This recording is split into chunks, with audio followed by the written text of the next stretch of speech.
Bueno, el tenis taula jo crec que és la meva vida, no? Sí, porto jugant des de ben petita i a més vaig començar a jugar a tenis taula perquè els meus pares ja hi jugaven, no? És a dir que abans d'agafar la meva primera pala ja tenia com tot un bagatge relacionat amb aquest esport i algo que sí que jo no em pensava és que ara amb 33 anys seguiria jugant a tenis taula i dedicar-me a això. Llavors per mi és com una mica impossible concebre la Gàlia sense el tenis taula. Jo crec que una mica també arrel de la Gàlia que juga a tenis taula he creat com una mica el meu personatge, no? Perquè ja de petita a mi no m'agradava gaire ser com la nena diferent, no? Quan anava al col·le doncs tothom feia esports més típics, jugava a bàsquet o els nois jugaven a futbol i jo era la noia estranya que jugava a tenis taula. Però a mesura que m'he anat fent més gran i ja soc la Gàlia del tenis taula, doncs més o menys també he creat la meva vida al voltant d'això, la majoria dels meus amics, Bueno, és que al final tota la meva vida està muntada al voltant d'aquest esport. Jo en realitat vaig començar a jugar perquè els meus pares hi jugaven i tampoc ningú em va preguntar Gàlia, vols jugar a tenis taula o no, simplement em van ficar una pala a la mà i em van dir toca fer això. Sí que és veritat que a mi de petita no m'agradava gens jugar a aquest esport. No, de fet, tampoc recordo que hi hagués alguna que m'agradés molt, a part de mirar Bola de Drac o jo què sé. Llavors sí que jugava i entrenava amb els meus pares, m'agradava molt competir i guanyar, això sí que m'agradava molt, però no disfrutava ni entrenant ni amb el joc. I una mica quan vaig començar ja a fer-me més gran i a tenir molt bons resultats, quan vaig guanyar l'europeu juvenil, vaig començar a anar amb la selecció absoluta, a partir d'allà vaig començar a veure que podria dedicar-m'hi professionalment i que podria viure d'això, però que a més era un camí que disfrutaria i que era divertit. Sí, la veritat és que els meus pares quan era petita van ser molt durs i molt estrictes amb mi, amb això del tenis taula també una mica ells venien de la Unió Soviètica i això és el que ells coneixien, no? Entrenar i molt sèrio i amb molta disciplina i a mi això em costava, sobretot perquè sempre m'estava comparant amb les nenes que tenia al voltant, que tenien, entre cometes, potser vides molt més fàcils. Després, ara, anys després, 20 anys després o no sé quants anys després, jo els hi agraeixo molt perquè gràcies a aquesta disciplina i a tots aquests processos i ensenyaments que vaig tenir de petita hi ha coses que ara de gran em resulten molt més fàcils i molt més naturals. També és difícil a dir, sí que és veritat que hi ha països de l'est d'Europa o Àsia on són molt més disciplinats a l'hora d'entrenar-se a qualsevol esport, però també és veritat que si veus un grup de nens d'aquests països són com màquines, juguen tots igual, potser no s'estan divertint. Una cosa que es nota molt en el tenis taula que, per exemple, els europeus no som els millors, no? Els millors som els asiàtics, però moltes innovacions en el joc i moltes coses creatives surten d'aquí d'Europa, no? Perquè al final els nens juguen més lliures. Clar, també és molt complicat perquè queda clar que l'alt rendiment, si vols ser el millor i vols ser guanyar, i en molts esports, sobretot com el meu, és molt important dedicar-t'hi molt en sèrio des que ets molt petit. Però al final no sé fins a quin punt compensa perquè no sempre arribes. Bueno, mira, igual de la mateixa manera que dic que no puc concebir la meva vida sense el tenis taula, jo no puc imaginar-me vivint en un altre lloc. Sí que és veritat que vaig arribar a Mataró potser quan tenia 11 anys, però és que em sento tan mataronina que quan tenia 20 o 25 i tenia potser l'oportunitat de jugar a equips de fora o inclús anar-me'n a viure fora, sempre he preferit quedar-me vivint aquí, tenir una mica muntades les meves rutines, entrenant aquí al Centre de Natació Mataró i portar més o menys aquesta vida tranquil·la que porto aquí i he sigut molt feliç. Llavors, no sé, jo em sento molt mataronina, però i a més quan tinc amigues estrangeres i tal, que és que coneixen Mataró perquè sempre parlo, sí, perquè jo soc d'un club que està a la platja i que és molt xulo i no sé, ho porto molt endins. Home, per mi de sensacions, sent una persona que juga a un esport minoritari, que sempre ha tingut una mica la sensació de que no li havien valorat prou el que feia, que no és un esport que no és prou mediàtic, que tampoc hi ha tantíssima gent que jugui, sí que és veritat que a nivell internacional doncs coneixes a molta gent i tal, però sempre et sents com part d'una minoria. Arribar a uns Jocs Olímpics i veure a tantíssims esportistes que probablement han tingut un camí similar al teu és una sensació de pertinença i de que per primer cop ara entenc, aquesta és la meva gent. Per mi va ser una mica així quan vaig anar als meus primers jocs. També és veritat que vaig tenir com bastanta sort que els meus primers jocs van ser a Pequín, que des del meu punt de vista l'organització i com va estar muntat tot va ser increïble. És que a més jugar a tenis taula a Pequín, els teus primers jocs on el tenis taula és l'esport rei, és una experiència inolvidable. A Pequín, per mi, tot estava com planejadíssim al mil·límetre, des de tonteries de que un dia plovia i jo anava caminant per la villa i va venir un voluntari que em va portar un paraigües i jo anava amb una maleta i li vaig dir no, si és que no puc anar amb el paraigües, i em va dir no et preocupis, t'acompanyo jo amb el paraigües, saps? Que dius, ostres, fins a aquest punt arribem. O tonteries com el tema de la bugaderia, de rentar-te la roba, no? Els altres jocs que havia estat en altres grans competicions, doncs has de portar-ho tu i anar a buscar-ho. Allà a Pequín tu portaves la teva roba i l'endemà la tenies neta i doblegadeta al teu llit. Saps? O sigui, petits detalls d'aquests d'organització d'aquesta xinesa asiàtica que estava tot cuidadíssim, va ser realment maco. I bueno, també ja et dic que eren els meus primers jocs i cada cosa que em passava, cada moment el vivia molt especial. Des d'anar sempre al menjador i allà anar al McDonald's veure cada dia el Kobe Bryant, o trobar-te el Rafa Nadal a l'entrada del teu apartament i aquestes coses era com un somni. Hola, estem aquí al Centre de Natació Mataró, que és on normalment entreno, i ara us ensenyaré com és un entrenament de tenis taula. Seguiu-me.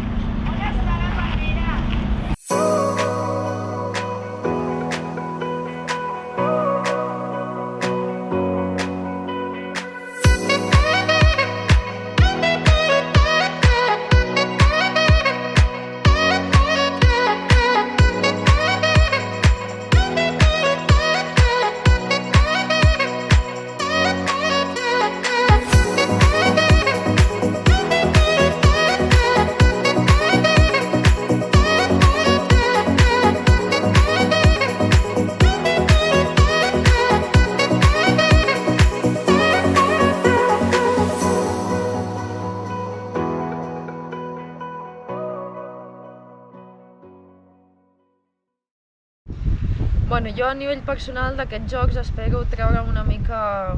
l'espina, no sé com es diu, tinc la sensació que fins ara el joc sempre no he donat el millor de mi, que sempre podria haver arribat més lluny o haver guanyat algun partit més, haver tingut una mica més de sort en les quadres, totes aquestes coses, i jo espero que per fi en aquests jocs una mica que em surti tot bé i poder acabar de jugar i dir estic orgullosa de com ho he fet. I a part d'això, doncs sí que és veritat que amb la pandèmia i tot estem veient que hi ha alguns resultats estranys, estem veient lesions, estem veient gent que no acaba de rendir de la seva millor manera, i sí que és veritat que ha sigut una mica difícil perquè tal com veníem que portàvem mig any de preparació de temporada olímpica, de cop i volta t'ho tallen, tanta incertesa, no saps què passarà, no sabíem ni com seria, ni com evolucionaria el sistema de classificació, si estaves dins, si no ho estaves. Bueno, sí que és veritat que ha sigut una època de molt estrès mental, però també és veritat que jo crec que tinc una mica, entre cometes, la sort que no són els meus primers jocs, que està una mica tranquil·la, que dius, bueno, tinc moltes ganes d'anar i de fer-ho bé, però sí que si no hi anés, jo ja he estat a uns jocs, no passa res si al final no ho aconsegueixo, i m'ho he pres amb una mica de filosofia, però bueno, ara que estan ja a tocar, que queda poc menys de 2 mesos, doncs ja començo a estar una mica capficada i concentrar-me per jugar el millor possible. Bueno, el tenis taula en realitat és un esport en el que entrenem molt a la taula, molt a la taula, perquè al ser un esport que és molt tècnic, és un esport de repetir moltes vegades els mateixos cops i la tècnica,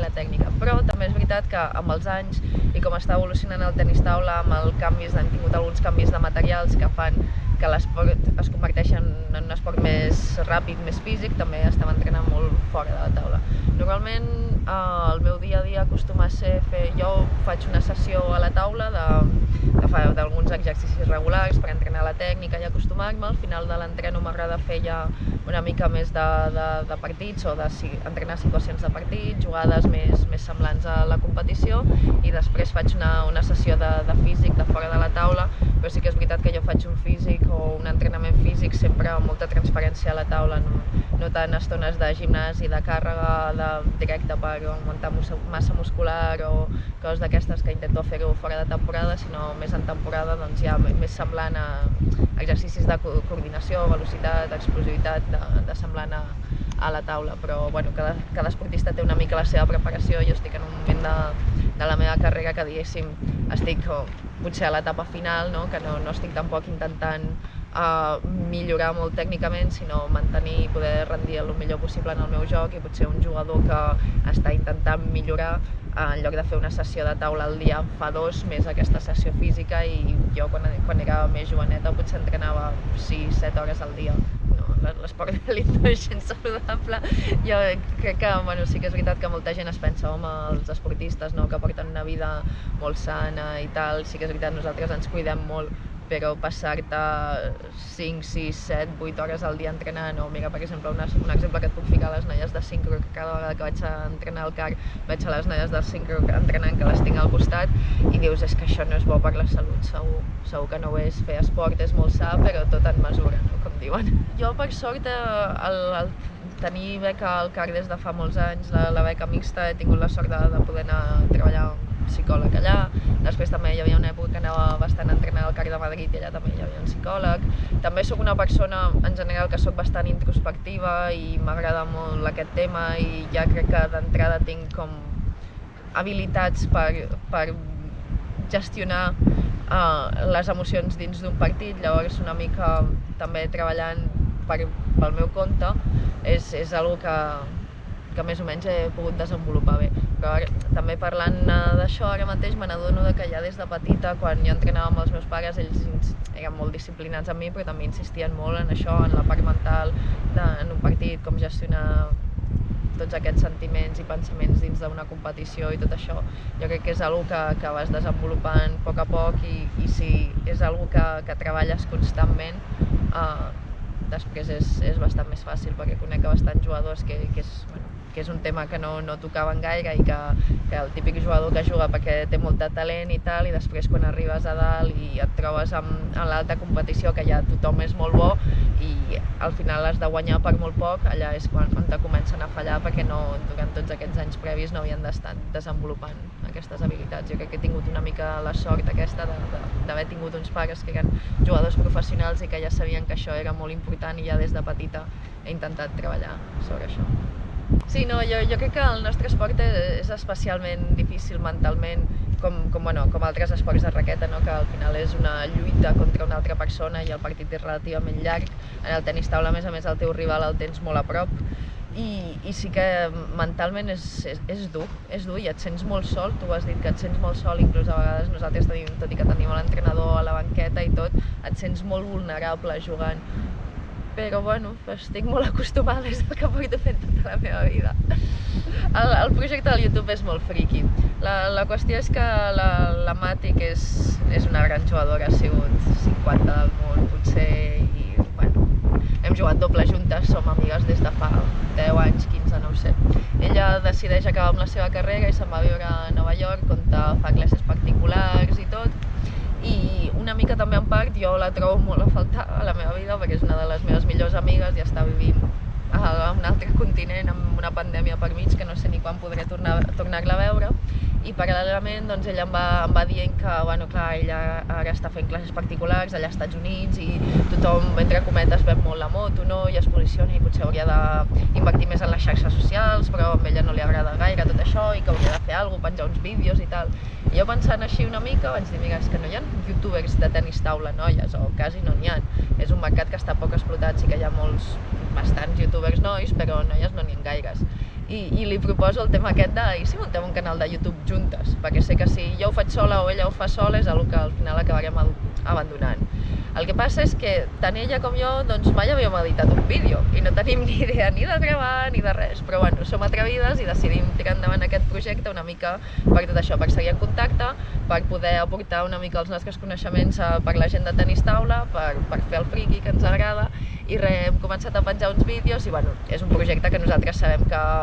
destacar dins de la comunitat del YouTube, a més en un mercat com és el vídeos de tenis taula, una mica orientats ja a gent que juga una mica bé, no és tan fàcil. Però ens ho prenem amb calma, sabem que és un projecte a llarg termini, de mentre anem aprenent de com editar i totes aquestes petites coses del YouTube i ens ho passem bé.